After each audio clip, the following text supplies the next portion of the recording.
सुप्रभात बेटा, आप सभी कैसे हैं? उम्मीद करती हूँ घर पर होंगे और स्वस्थ होंगे। बेटा, आज हम आपकी पुस्तक आरोह का पाठ 8 प्रकरण हमारा क्या है? प्रकरण क्या है? देखिए, लक्ष्मण मूर्छा और राम का विलाप। नाम क्या है? लक्ष्मण मूर्छित हो जाते हैं, मूर्छा मीन्स बेहोश हो जाते हैं, और राम कैसे विलाप करते हैं।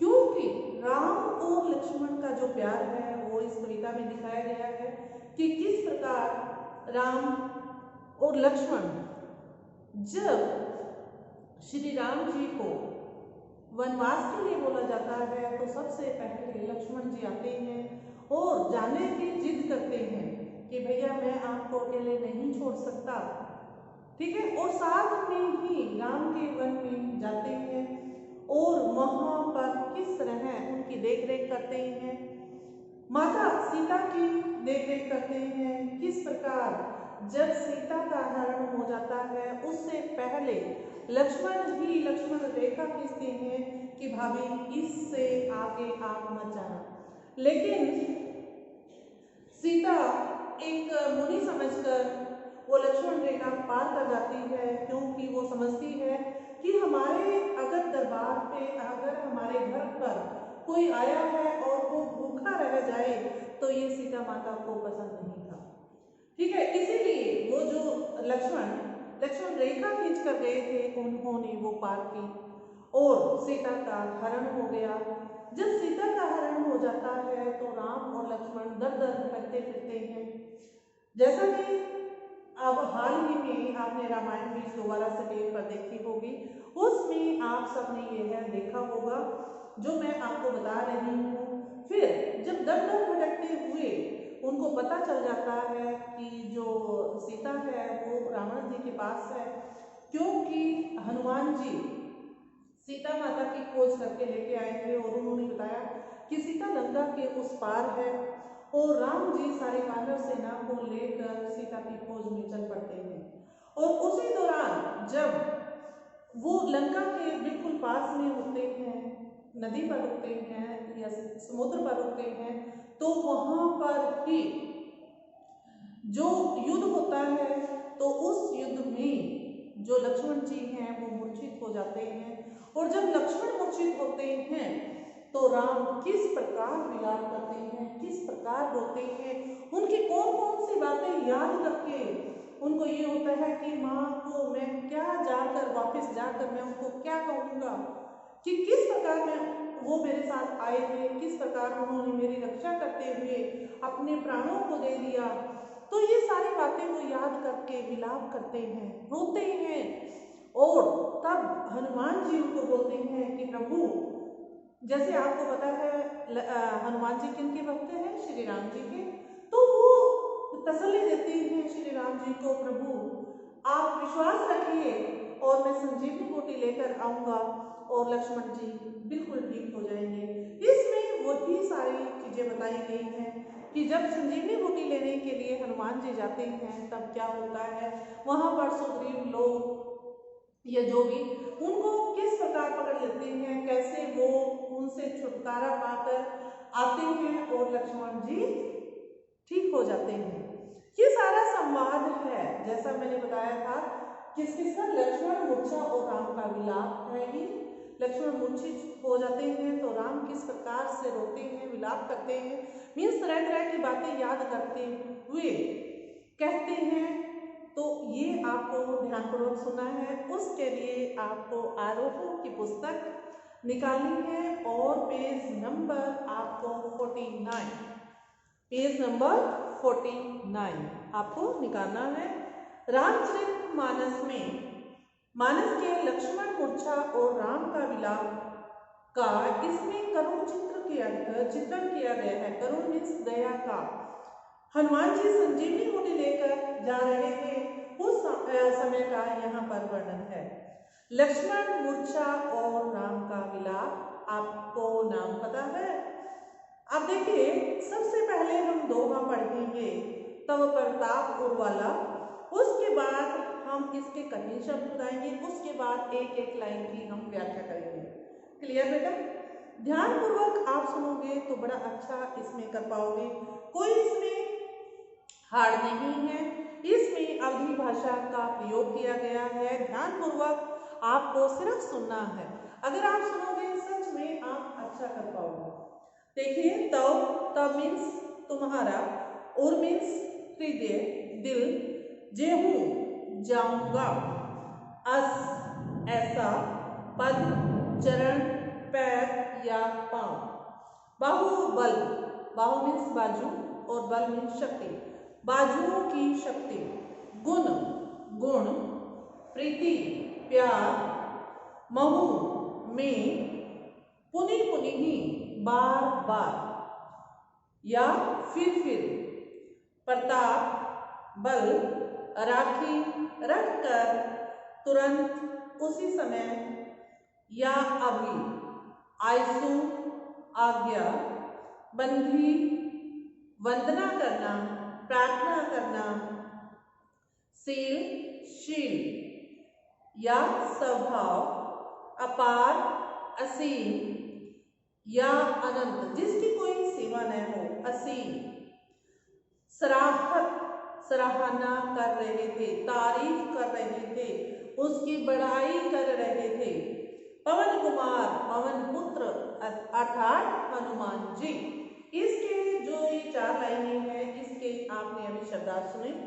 उसके बाद इसमें प्रसंग में, जैसे मैंने बताया हुआ है, प्रसंग में जब हम प्रसंग लिखते हैं तो प्रसंग में हम क्या लिखते हैं कि प्रस्तुत पंक्तियां हमारी आरोहों की पुस्तक भाग 2 से ली गई है।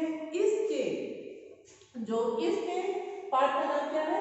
लक्ष्मण मूर्छा और राम का विलाप। इसमें क्या बताया गया? इसके कवि कौन है? गोस्वामी तुलसीदास जी हैं। इसमें उन्होंने क्या कहा?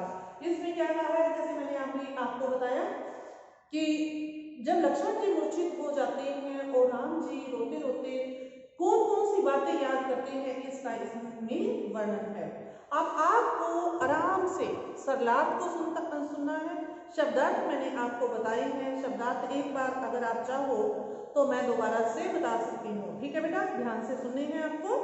एक बार और सुन लीजिए। तव मीन्स तुम्हारा, और हृदय या दिल, जेदेहूं जानूंगा, अस ऐसा या इस तरह है, पद चरण या पैर, बाहु बल भुजाओं का बल, गुण गुण, प्रीति प्रेम या प्यार, पुनि मीन्स बार बार या फिर, प्रताप बल, राखी रख कर, तुरंत इसी समय या अभी, आयसु आज्ञा, बंधी वंदना, शील या स्वभाव, अपार असीम या अनंत,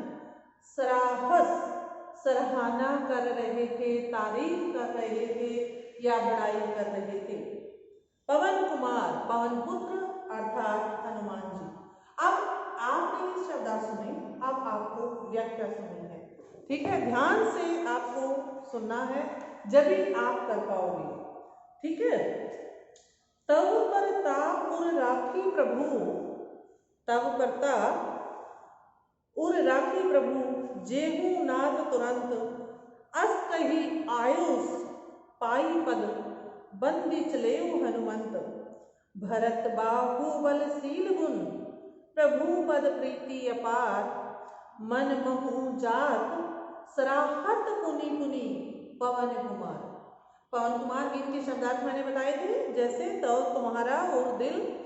तो इसमें हनुमान जी भरत जी से कहते हैं, क्या कहते हैं कि हे प्रभु, भरत को क्या बता रहे हैं? हनुमान जी भरत जी से कहते हैं, हे प्रभु, आपका प्रताप हृदय में रखकर शीघ्र ही अपने स्वामी अर्थात स्वामी कौन है? श्री राम जी के पास चला जाऊंगा। उन्होंने क्या बोला? तब प्रताप, तुम्हारा प्रताप दिल में रखकर, और मीन्स दिल में रखकर, प्रभु जेहू मीन्स जाऊंगा, नाथ तुरंत, मैं तुरंत ही श्री राम जी के पास चला जाऊंगा। अस्त ही आयुसु पाई पद, बंदी चले हनुमंत। तो ये क्या है? ऐसा कहकर और आज्ञा को लेकर तथा भरत जी के चरणों की वंदना करके हनुमान जी वहां से प्रस्थान कर जाते हैं, वहां से चल जाते हैं। भरत बाहुबल शील गुण, प्रभु पद प्रीति अपार, मन मोह जात सराहत मुनि मुनि पवन कुमार। भरत जी के बाहुबल, भरत बाहुबल, भरत जी के बाहुबल, शील गुण, शील किस कौन है? श्री रामचंद्र जी। शील गुणों और प्रभु राम के चरणों के प्रति प्रभु पद प्रीति अपार, प्रभु राम जी के चरणों के प्रति उनके अपार प्रेम की मन मोह जात सराहत, मन ही मन बार बार सराहना करते हुए पवन पुत्र हनुमान जी चले जा रहे हैं। ठीक है, ध्यान से सुनना है। तो एक बार दोबारा से इसकी व्याख्या एक बार और सुन लीजिए, आपको समझ आ जाएगी। हनुमान जी भरत जी से कहते हैं, हे प्रभु, मैं आपका प्रताप हृदय में रखकर शीघ्र ही अपने स्वामी अर्थात श्री राम जी के पास चला जाऊंगा। ऐसा कहकर और आगे बढ़कर भरत के तथा भरत जी के चरणों की वंदना करके हनुमान जी शीघ्र ही वहां से प्रस्थान कर गए। प्रस्थान करना मीन्स चले गए। भरत जी के बाहुबल, वो वहां पर क्या सोच रहे हैं? भरत जी के बाहुबल के बारे में, उनके शील के बारे में, उनके गुणों के बारे में और प्रभु राम के चरणों के प्रति प्रेम, क्योंकि भरत का प्रभु राम जी के से इतना प्यार करते थे कि जब राम जी वनवास के लिए जाते हैं तो प्रभु जी जो भरत हैं वो विलाप करते हैं, रोते हैं कि आप अयोध्या चलिए, वो इनकार कर देते हैं। लेकिन अंत में जब ज्यादा ही श्री राम उनको मना करते हैं तो वो अंत में भरत बोलते हैं, प्रभु राम आप अपने चरण की पादुकाएं दे दीजिए और मैं अयोध्या में राज सिंहासन पर ये पादुकाएं भी रखूंगा और मुझे ये लगेगा कि प्रभु श्री राम ही यहाँ पर विराजमान है। तो यही इसमें कहा गया है, प्रभु राम के चरणों के प्रति उनके अपार प्रेम, अपार क्या होता है? जिसकी सीमा ना लांघी जा सके, प्रेम की मन ही मन बड़ी सराहना करते हुए पवन पुत्र हनुमान जी चले जा रहे हैं। ये पहला आपने पद्यांश सुना। अब हम दूसरे को पढ़ेंगे। जहां राम, देखिए अब, जहां राम लक्ष्मण निहारी, बोले वचन मनुज अनुसारी, अर्धरात्रि गई कपि नहीं आयु, राम उठाई अनुज उर लायु, सकहु न दुखित देखी मोहि काहू, बंधु सदा तव मृदुल स्वभाव, मम हित लागी तजेहु पितु माता, सहेहु विपिन हिम आपत बाता। इसमें देखिए बच्चों, कितनी अच्छी बात श्री राम जी ने कही है कि ये तो मेरे कारण अपने माता और पिता को भी छोड़कर आ गया था और आज ये मूर्छित पड़ा हुआ है, आज मैं कुछ नहीं कर पा रहा हूँ। देखिए, और आप शब्दार्थ करेंगे। और मीन्स वहां, निहारी, निहारना मीन्स देखना, अर्घ आदि, कपि वानर अर्थात हनुमान जी, अनुज छोटा भाई लक्ष्मण की बात है यहाँ, लायु लगाया, दुखित दुखी, बंधु भाई, मृदुल कोमल, मम मेरा, सहेयु सहन किया, आतप गर्मी, लक्ष्मण लक्ष्मण नहीं लक्ष्मण को, मनुज अनुसारी मनुष्य के अनुसार, राति रात, आयु आय और हृदय, सकहु सके, मोहि मुझे, तब तुम्हारा, स्वभाव स्वभाव, हित भला, तजेहु छोड़ दिया, हिम बर्फ या सर्दी, बाता वायु या आंधी। ये जो हमारे जो 4 लाइनें हैं, इसके जो भी कठिन शब्द हैं वो ये इसके इतने ही कठिन शब्द थे जो मैंने आपको बताया। एक बार इनको दोबारा से सुन लीजिए। वहाँ वहाँ, निहारी देखा, अर्घ आदि, कपि वानर अर्थात हनुमान जी, अनुज छोटा भाई लक्ष्मण, लाया लगाया, दुखित दुखी, बंधु भाई, मृदुल कोमल मम मेरा सहे हो सहन किया आतप गर्मी लक्ष्मण नहीं लक्ष्मण को मनुष्य अनुसारी मनुष्य के अनुसार तजेहू छोड़ दिया राति रात आयु आए और हृदय सकहु सके मोही मुझे तब तुम्हारा स्वभाव स्वभाव हित भला तजेहू छोड़ दिया हिम बर्फ या सर्दी वाता वायु या आंधी। छात्रों ये आपने अभी इनके जो भी चौपाई थी 4 लाइनों की चौपाई होती है, दोहा 2 लाइनों का होता है। ठीक है, ये 4 लाइन की जो चौपाई थी ये मैंने आपको पढ़ के सुनाऊंगी।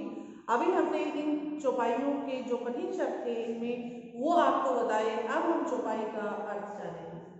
क्लियर? इनको बेटा जो शब्दार्थ मैं बताती हूँ उनको अंडरलाइन करके बुक में लिख लिया करो ताकि कहीं भी कोई परेशानी ना हो। अब देखिए यह प्रभु राम की कर्म अवस्था का इस चौपाई में वर्णन किया गया है। उहाँ राम लक्ष्मण नहीं निहारी बोले वचन मनुज अनुसारी। प्रभु राम की कर्ण अवस्था का चित्रण करते हुए इसमें कवि क्या कहते हैं कि युद्ध क्षेत्र में मूर्छित हुए लक्ष्मण को देखकर एक साधारण मनुष्य की तरह कहने लगे। अर्थात कवि का क्या आशय है, कवि क्या कहना चाहते हैं कि लक्ष्मण के मूर्छित हो जाने पर श्री राम जी एक साधारण मनुष्य की तरह से साधारण मनुष्य की तरफ से कहने लगे था। लक्ष्मण के मूर्छित होने पर श्री राम का हृदय इतना व्याकुल हो उठा, इतना दुखी हो उठा कि वे एक साधारण मानव की तरह है, एक साधारण मानव की तरह विलाप करने लगे, रोने लगे जैसे एक नॉर्मल इंसान रोता है। उनको ये नहीं लगा कि वो भगवान जी हैं। वे लक्ष्मण को देखकर देखिए बोले वचन मनुज अनुसारी। वो लक्ष्मण को देखकर क्या कहते हैं, उहाँ राम लक्ष्मण निहारी, कि लक्ष्मण को देखकर वो क्या कहते हैं, बोले वचन मनुज अनुसारी। वे लक्ष्मण को देखकर करुण दशा में क्या बोलते हैं कि आधी रात व्यतीत हो गई है, अर्धरात्रि गई कभी नहीं आयो, कि अर्धरात्रि बीत चुकी है, आधी रात बीत चुकी है और जो वानर गया है, जो हनुमान जी संजीवनी लेने गए हैं वो अब तक नहीं लौटे। राम उठाओ अनुज उरलायो, राम जी ने लक्ष्मण को उठाया और गले से लगा लिया छात्रों। लेकिन यह कहकर राम ने अपने भाई लक्ष्मण को उठाया और गले से लगा लिया, दिल से लगा लिया। और आगे देखिए सकहु न दुखित देखी मोहि काहू। इसमें बंधु सदा तव मृदुल स्वभाव मम हित लागी तजेऊ पितु माता। देखिए क्या कहते हैं, कहने का भाव है कि हनुमान जी के न आने के कारण जो श्री राम जी हैं कितने व्याकुल हो जाते हैं, इस कारण वो अपने भाई को अपने दिल से लगा लेते हैं। आगे देखिए सकहु न दुखित देखी मोहि काहू, बंधु सदा तव मृदुल स्वभाव मम हित लागी तजेऊ पितु माता, सहेऊ विपिन हिम आतप वाता। वो क्या कहते हैं कि श्री राम चंद्र जी लक्ष्मण को याद करते हुए जब व्याकुल हो जाते हैं तो वो क्या कहते हैं कि हे भाई तुम्हारा स्वभाव तो सदा से ही बहुत कोमल है, इसलिए तुम मुझे कभी भी दुखी नहीं देख सकते, अर्थात सदैव मुझे दुखों से सदा ही तुमने मेरी सहायता की है। श्री राम विलाप करते हुए कहते हैं हे भाई मैं तुम्हारी महानता का कहाँ तक बखान करूं, कहाँ तक वर्णन करूं। देखिए देखी मोहि काहू, बंधु सदा तव मृदुल स्वभाव मम हित लागी तजहू पितु माता, सेहू विपिन हिम आतप वाता। कि मैं तुम्हारी महानता का कहाँ तक वर्णन करूं कि तुमने तो मेरी भलाई के लिए अपने माता पिता तक को छोड़ दिया, अयोध्या के जो ऐश्वर्य थे आराम थे उनको भी छोड़कर तुम मेरे साथ वन में आ गए। यहाँ तुमने जंगलों की भयानक नदी, गर्मी, आंधी और तूफानों को सहन किया। हे भाई तुमने मेरे खातिर अपने सुखों को त्याग कर सदैव मेरा हित ही किया है। अब आप खड़े हो जाइए श्री राम जी व्याकुल हो जाते हैं, बेचैन हो जाते हैं और लक्ष्मण को ये बातें कहते रहते हैं और उसको दिल से लगा कर रखा हुआ है। ये होता है भाई और भाई का प्यार छात्रों। इसलिए कहते हैं ना, बचपन की नोक झोंक तो ठीक है भाई बहन में होती रहती है, लेकिन प्यार भी इतना ही जबरदस्त होता है भाई बहन में। जैसे जैसे आप लोग बड़े होते जाओगे या जैसे हम हुए हैं, हमें आभास हुआ है कि हमारे भाई और बहन हमसे कितना प्यार करते हैं, कितना एक दूसरे के प्रति लगाव करते हैं। ये कब पता चलता है? बिछोड़ने के बाद पता चलता है छात्रों। जैसे लक्ष्मण मूर्छित हुए हैं तो राम विलाप करते हुए कहते हैं, उनके सामने कभी उन्होंने वो बातें नहीं बोली जो आज वो दुखी होकर, बेचैन होकर कह रहे हैं अपने भाई के बारे में। छात्रों, ये दो पद्यांश आपने सुने। उम्मीद करती हूँ कि आपको ये पद्यांश समझ आए होंगे। अगले कालांश में, अगले ये छात्रों पाठ जो है हमारा, जो कविता है लक्ष्मण मूर्छा और राम का विलाप, ये थोड़ा बड़ा है। ये किसके द्वारा रचित है? गोस्वामी तुलसीदास जी द्वारा। इनकी भाषा कौन सी है? अवधी भाषा है। और इसके दो हमने व्याख्या की, जो तीसरी है वो अगले में करेंगे। हम एक एक व्याख्या करेंगे। ये छोटी थी इसलिए मैंने दो करवाई, तीसरी हम अकेले करेंगे, चौथी अलग करेंगे, पांचवी अलग करेंगे। ठीक है छात्रों, अपने ध्यान रखिए, घर पर रहिए और पढ़ते रहिए।